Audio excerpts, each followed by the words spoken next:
بسم الله الرحمن الرحیم. را به شو د PowerPoint د فایل منیو هغه برخه چې پاتې دي هغه به نن تاسو ته تشریح کړم. تاسو به راشئ PowerPoint پروګرام ته، یو نمونه به انتخاب کړو.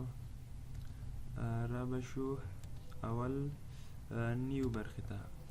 په نیو کې تاسو کولی شئ چې کوم نمونه مو خوښیږي هماغه انتخاب کړئ او خپل سلایډونه او پریزنټیشن پکې جوړ کړئ.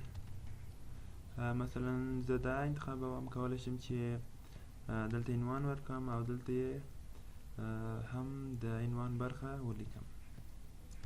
بیا هم کولی شئ چې کنټرول ان ووهئ، دا ځای تاسو ته راځي کنټرول ان. یو نوی سلایډ به تاسو ته واخیستل شي. که نه وي تاسو راشئ دلته نیو ته او کوم سلایډ چې مو خوښ وي هماغه انتخاب کړئ او تغییرات پکې راولئ. بل د اوپن برخه ده. اوپن کې ریسنټ برخه ده. په ریسنټ کې هغه آخري پریزنټیشنونه به تاسو ته ټول راسي کوم چې د تاریخ په اساس مخکې وي، هغه به په اول کې راشي، همداسې په ترتیب سره. کوم چې تاسو غواړئ هماغه کلیک کړئ، هغه به ستاسو لپاره راشي. ون ډرایو په باره کې مو خبرې کړې وې. دس پی سي ده. دلته به فولډرونه او پریزنټیشنونه ټول راسي. کوم ځای چې تاسو غواړئ پریزنټیشن ورڅخه خلاص کړئ هماغه ځای پیدا کړئ او پریزنټیشن مو خلاص کړئ. اډ پلیس ده چې هماغه ون ډرایو او ون ډرایو فور بزنسز دي. ون ډرایو فور بزنس د یو ادارې لپاره وي، ون ډرایو د یو شخصي نفر لپاره وي. بل د براوز برخه ده. په براوز کې کوم ځای چې تاسو غواړئ هماغه ته ولاړ شئ او خپل پریزنټیشن ورڅخه پیدا کړئ او خلاص یې کړئ. که نوټ ډرایو ته غواړئ چې ورشئ، له دې ځایه نوټ ډرایو انتخاب کړئ. زه غواړم چې له ډیسکټاپه یا د صفحې له مخې مثلا هارډ کیز خلاص کړم. تاسو وینئ چې د هارډ کیز پریزنټیشن زما لپاره خلاص شو. بل په اوپن کې نور څه شی نشته. را به شو سیو اس ته. په سیو اس کې څه چې کېږي دا هم د اوپن په شکل ده.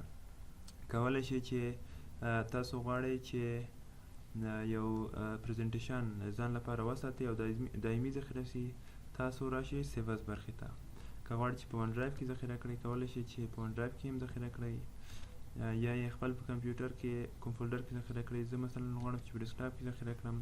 نوم یې هارډ کی ده، زه نوم یې سمې ورکوم او دا به زما لپاره ذخیره شي. تاسو ګورئ چې سمې ده او زما لپاره ذخیره شو. نور برخو ته به یې راشو. نورې برخې یې په سیو اس کې اډ پلیس ده چې هماغه ون ډرایو او ون ډرایو فور بزنسز دي. کولی شئ چې کوم ځای کې مو خوښه وي هماغه ځای انتخاب کړئ او دا پریزنټیشن پکې ذخیره کړئ. بل تاسو کولی شئ چې دلته فارمت یې هم ور بدل کړئ. کولی شئ چې په پی ډي اف شکل ذخیره کړئ. زه به پی ډي اف انتخاب کړم.